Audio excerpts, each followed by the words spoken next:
जय गुरुदेव, जय गायत्री माता। गायत्री महाविज्ञान में पंडित श्री राम शर्मा आचार्य जी के सूक्ष्म उपस्थिति में बोल रही हूँ।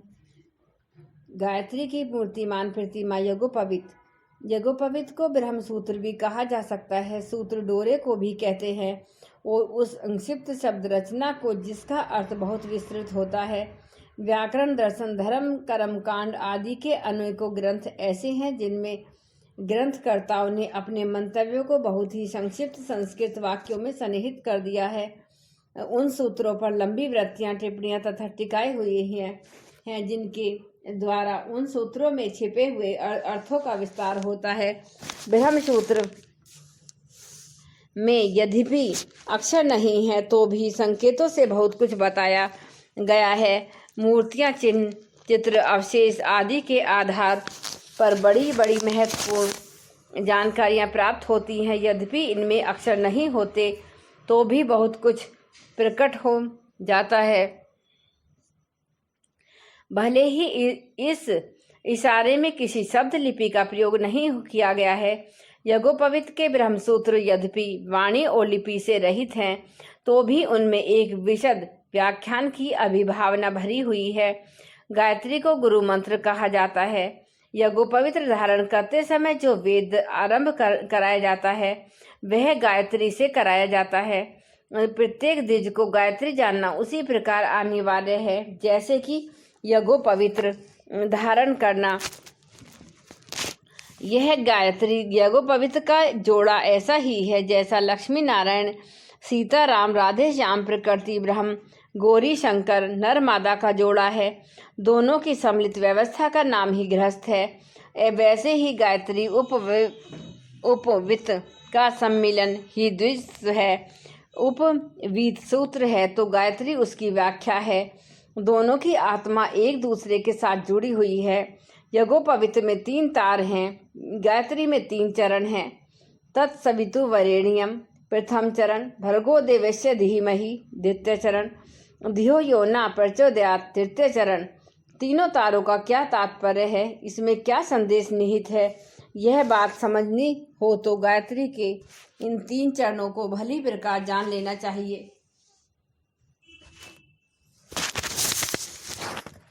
उपवीत में 3 प्रकार की ग्रंथियां और एक ब्रह्म ग्रंथि होती है। गायत्री में 3 विहातियां भू, भव, स्व और एक प्रणव ओम है। गायत्री के आरंभ में ओंकार ओ भू भव स्व को जो तात्पर्य है उसी को और यज्ञोपवीत की 3 ग्रंथियां संकेत करती हैं।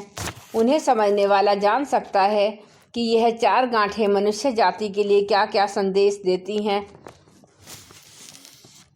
इस महाविज्ञान को सरलतापूर्वक हृदयंगम करने के लिए इसे 4 भागों में विभक्त कर सकते हैं। प्रणव तथा तीनों वहतियाँ तथा अर्थात यज्ञोपवीत की 4 ग्रंथियाँ। गायत्री का प्रथम चरण अर्थात यज्ञोपवीत की प्रथम लंग से द्वितीय चरण अर्थात द्वितीय लंग, तृतीय चरण अर्थात तृतीय लड़। आइए अब इन पर विचार करें। प्रणव का संदेश यह है कि परमात्मा सर्वत्र समस्त प्राणियों में समाया हुआ है, इसलिए लोक सेवा के लिए निष्काम भाव से कर्म करना चाहिए और अपने मन को स्थिर तथा शांत रखना चाहिए। भू का तत्व ज्ञान यह है कि शरीर अस्थाई और औजार मात्र है, इसलिए इस पर अत्यधिक आसक्त न होकर आत्मबल बढ़ाने का श्रेष्ठ मार्ग का सत्कर्मों का आश्रय ग्रहण करना चाहिए। भोग का तात्पर्य है पापों के विरुद्ध रहने वाला मनुष्य देवत्व को प्राप्त होता है। जो पवित्र आदर्शों और साधनों को अपनाता है वही बुद्धिमान है।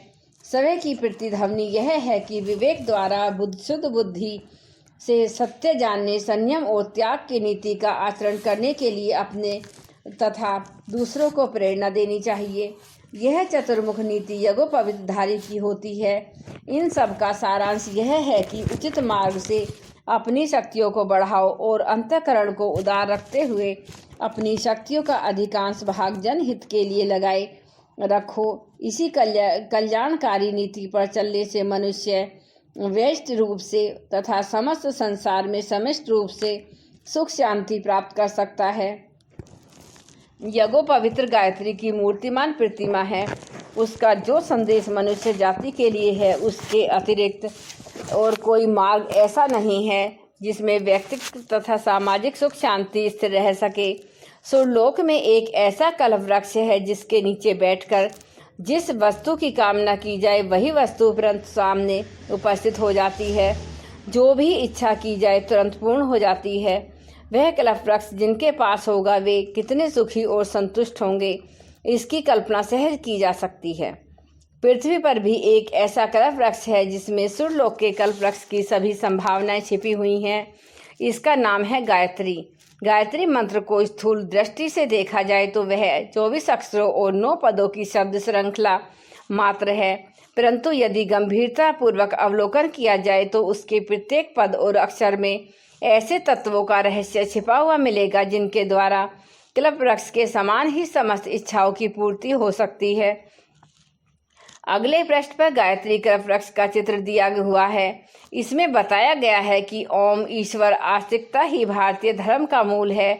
इससे आगे बढ़कर उसके 3 विभाग होते हैं। भू भव स्व। भू का अर्थ है आत्मज्ञान, भू का अर्थ है कर्मयोग, स्व का अर्थ तात्पर्य है स्थिरता समाधि। इन तीनों शाखाओं में से प्रत्येक में 3-3 टहनियाँ निकली हुई हैं। इनमें से प्रत्येक के भी अपने अपने तात्पर्य हैं। तत् जीवन विज्ञान सवितु शक्ति समंजस वरेण्यम श्रेष्ठता भर्गो निर्मलता देवस्य दिव्य दृष्टि धीमहि सदोगुण धियो विवेक योने संयम प्रचोदयात् सेवा। गायत्री हमारा मनोभूमि में इन्हीं को बोती है। फलस्वरूप जो खेत उगता है वह कल्प वृक्ष से किसी प्रकार कम नहीं होता। ऐसा उल्लेख मिलता है कि कल्प वृक्ष के सब पत्ते रत्न जटित है। वे रत्नों जैसे सुशोभित बहुमूल्य होते हैं। गायत्री कल्प वृक्ष के उपयुक्त 9 पत्ते निस्संदेह 9 रत्नों के समान मूल्यवान और महत्वपूर्ण हैं। प्रत्येक पत्ता प्रत्येक गुण एक रत्न से किसी प्रकार कम नहीं है। 9 लखा हार की जेवरों में बहुत प्रशंसा है। 9 लाख रुपए की लागत से बना हुआ 9 लखा हार पहनने वाले अपने आप को बड़ा भाग्यशाली समझते हैं। यदि गंभीर तात्विक और दूरदृष्टि से देखा जाए तो यज्ञोपवीत भी नवरत्न जड़ित 9 लखा हार से किसी प्रकार कम महत्व का नहीं है। गायत्री गीता के अनुसार यज्ञोपवीत के 9 तार जिन 9 गुणों को धारण करने का आदेश करते हैं वे इतने महत्वपूर्ण हैं कि 9 रत्नों की तुलना में इन गुणों की ही महिमा अधिक है। जीवन विज्ञान की जानकारी होने से मनुष्य जन्म मरण के रहस्य को समझ जाता है। उसे सत्य का डर नहीं लगता, सदा निर्भय रहता है। उसे शरीर का तथा सांसारिक वस्तुओं का लोभ मोह नहीं रहता। फलस्वरूप जिन असाधारण हानि लाभों के लिए लोग बेतरह दुख के समुद्र में डूबते हुए और हर्ष के मद में उछलते फिरते हैं, उन उन्मादों से बच जाता है। शक्ति संचय की नीति अपनाने वाला दिन दिन अधिक स्वस्थ, विद्वान, बुद्धिमान, धनी, सहयोग संपन्न, प्रतिष्ठावान बनता जाता है।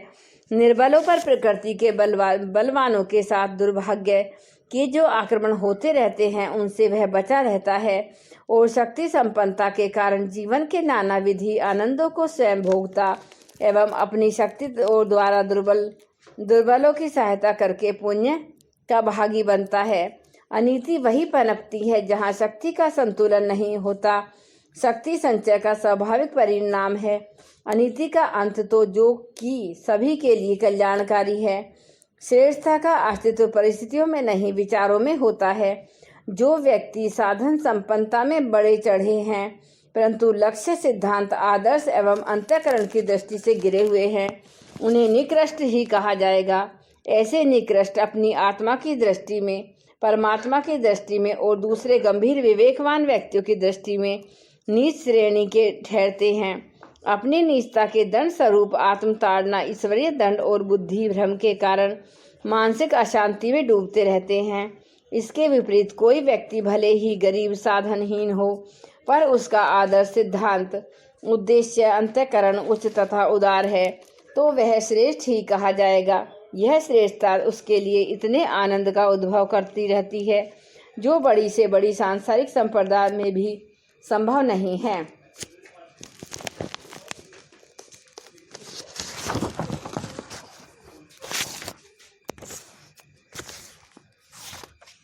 जय गुरुदेव, जय गायत्री माता। एक बार गायत्री मंत्र हमारे साथ साथ।